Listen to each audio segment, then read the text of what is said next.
안녕하세요, 김정아입니다. 네, 어린 날 아침에 남편하고 아들 내보내고 또 이렇게 영상 찍습니다. 영상을 찍을 수밖에 없는 게 어제 저녁부터 지금 계속 언론 뉴스와 그리고 많은 분 저한테 또 전화를 오신 분들도 계셨어요. GP 총격을 왜 저만 오발로 보냐, 당신이 오발로 보면 안 되는 거 아니냐.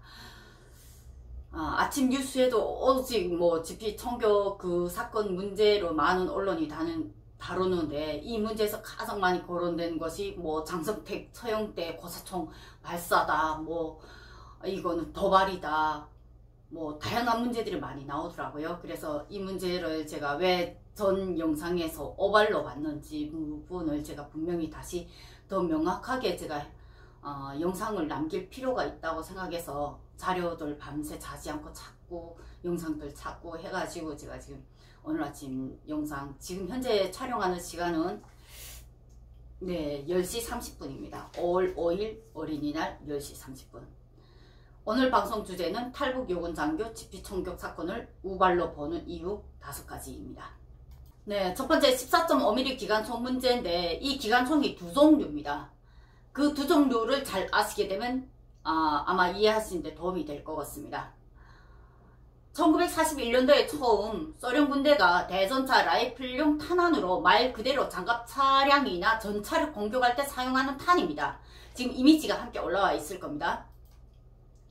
그 다음에 이 대전차 소총이 2차 세계대전 당시에 독일군이 4호 전차의 측면 장갑조차도 이 대전차 소총으로 관통이 되었던 사례입니다.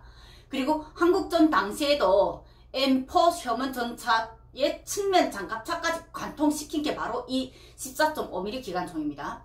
앞면 장갑판 두께 30mm 그리고 정도는 근거리에서 충분히 관통시키는 괴물이고, 전쟁 후에 소련은 이 탄환을 사용하는 기관포를 개발하여 장갑차와 대공 기관포, 북한말로는 고사총입니다. 용도로 운영하는 것이 바로 이 14.5mm 최초의 기관총하고 지금 북한이 쓰고 있는 고사총입니다. 탄알 이미지를 지금 보시고 계실 텐데요. 탄알이 7.9mm 마조탄으로 2차 세계대전 당시 독일군이 소총탄이었습니다. 지금으로 치면 기관총용 탄환인데 14.5mm가 이것이 거의 2배가 넘는 사이즈입니다. 현재에는 주로 고사총으로 운용되지만 장갑 차량이나 가령 BTR-80 계열의 장갑차에도 여전히 주력 화기로 운용되고 있습니다. 그리고 탄환의 길이만 16cm라는 지금 이미지를 제가 교대제로 좀 올리고 있습니다. 전차를 제외하고는 이 탄환을 전 방향에서 방어하는 장갑 차량은 거의 없으며 상당수가 전면 장갑만 이 탄을 방어하는 수준입니다. 이보다 약한 17.7mm 탄조차도 대부분 경장갑 차량은 관통이 됩니다. 지금 올린 사진은 12.7mm 소위 장갑관이 통탄에 관통하는 순간 경장갑 차량의 내외부 사진입니다. 14.5mm면 이런 장갑 차량은 탄환이 관통이 되어서 옆으로 훅 빠져나갑니다.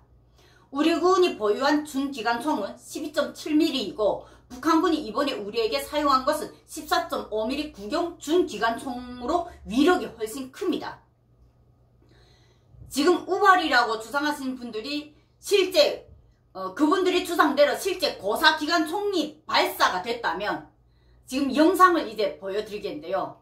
이 영상에서 고사총 기관총이 발사 위력을 보일 수가 있을 겁니다. 실제 이 고사기관총이 발사됐다면 우리 GP 쳐서 벌집 됐습니다.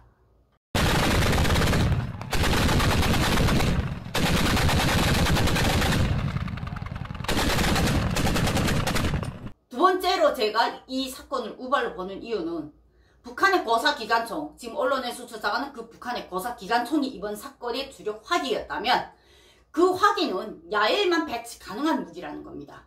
이것이 왜 문제가 다르냐? 앞에 영상을 보셔서 알겠지만 고사기관총은 그 부피나 덩치를 봐서 야외에 설치돼야지 화점 안에 설치되지 못합니다. 그리고 야외에 설치되어서 그 운동 반경이 있기 때문에 그 반경에 가능한 위치에서 사격이 가능한 총기인데, 대신 앞서 두 가지 기관총을 제가 말씀드렸죠. 대전차 기관총 같은 경우에는 장갑차나 화점들에 많이 배치된다는 점입니다. 그리고 고정 형식입니다. 충분히 그 GP 초소 기 안에 들어갈 수 있는 무기라는 거예요. 14.5mm 기관총으로 언론도 전문가들도 판단하기에는 지금 우발이라고 상당히 주장하는 우세가 많습니다. 그런데 같은 14.5mm 종류가 두 종류라는 거 명심하시고요. 저 같은 경우에는 이걸 우발로 보게 된 가장 큰 이유가 두 종류의 기관총 중에 북한이 사용하는 고사 기관총이 아니라 대전차, 장갑차용 화점에 설치할 수 있는 기관총으로 봤기 때문에 저는 우발로 봤던 겁니다. 지금 이미지를 보시겠지만 이것이 14.5mm 대전차 소총으로 분류되는 소련군이 만든 무기로 북한군과 중공군이 6.25 당시에 사용했던 기관총입니다. 지금은 이거보다 조금 개발됐지만 이 형식은 다르지 않았습니다.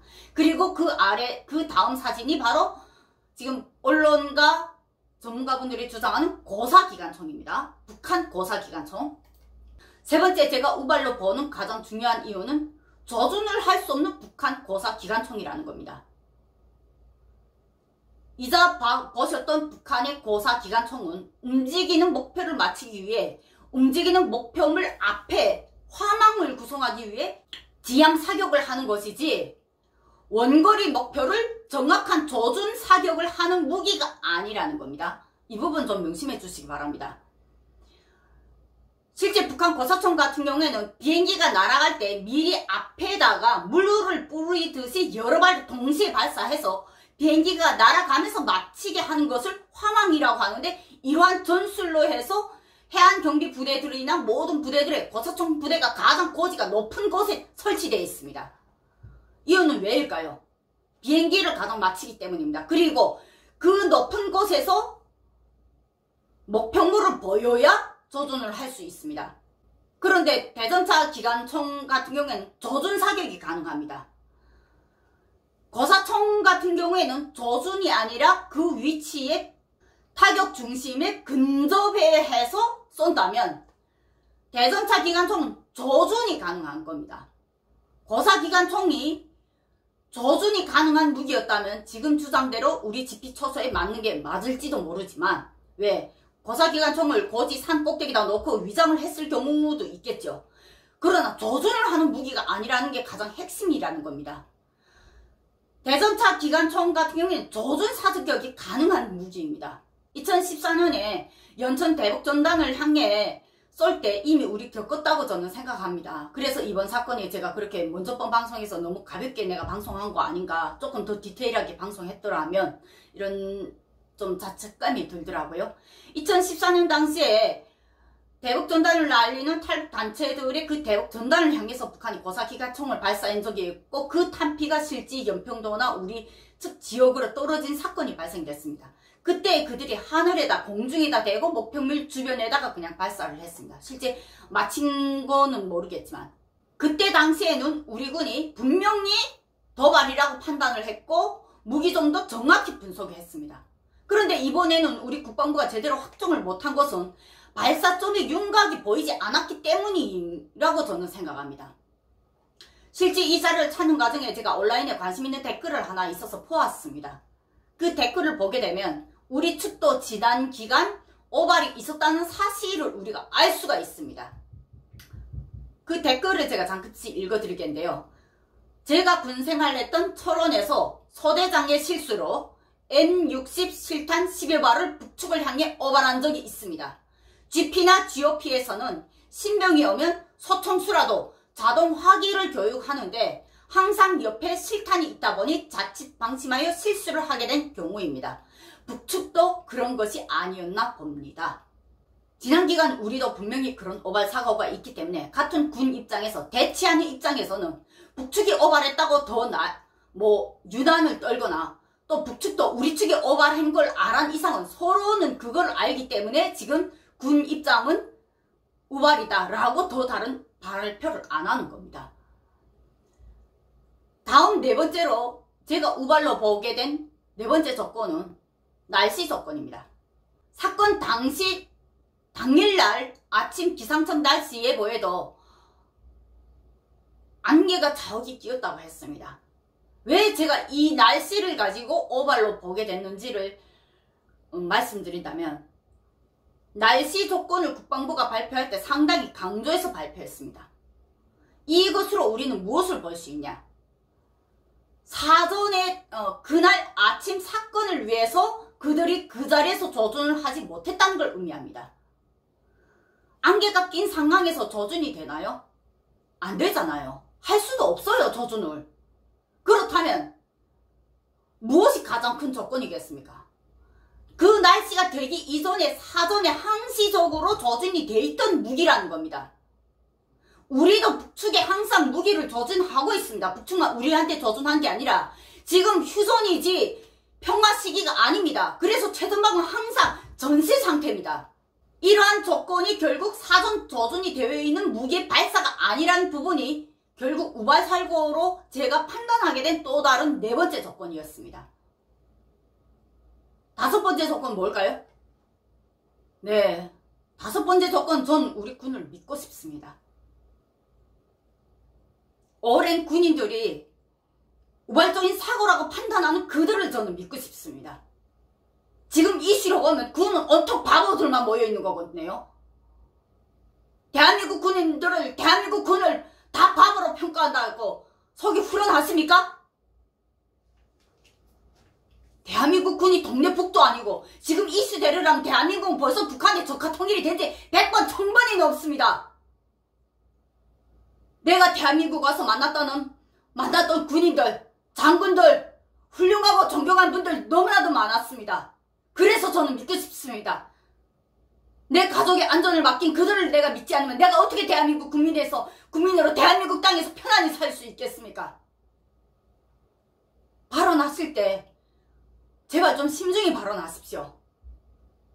오랜 군인들이 그렇게 판단할 때는 그들만의 그들만의 오랜 경험과 그들만의 오랜 노하우가 있습니다. 5월 4일 데일리 NK가 집회 총격 우발 사고로 결론 내린 임무 중 교대 실수로 나왔다는 정보를 북한에 입수했습니다. 그 기사가 나왔는데 이번에 김정은 사망설 그거에 대한 오보 때문인지 이번에는 데일리 NK 기사가 주목받지 못하네요. 언론의 기세에 짓눌려서 4일날 데일리 NK는 북한 강원도 내부 소식통에 따르면 3일 일요일이기 때문에 평일보다 1시간 늦은 6시 40분에 비상했고 근무자들은 아침 식사 후 7시 40분경 교대를 하다가 사고가 일어났다고 확인했습니다.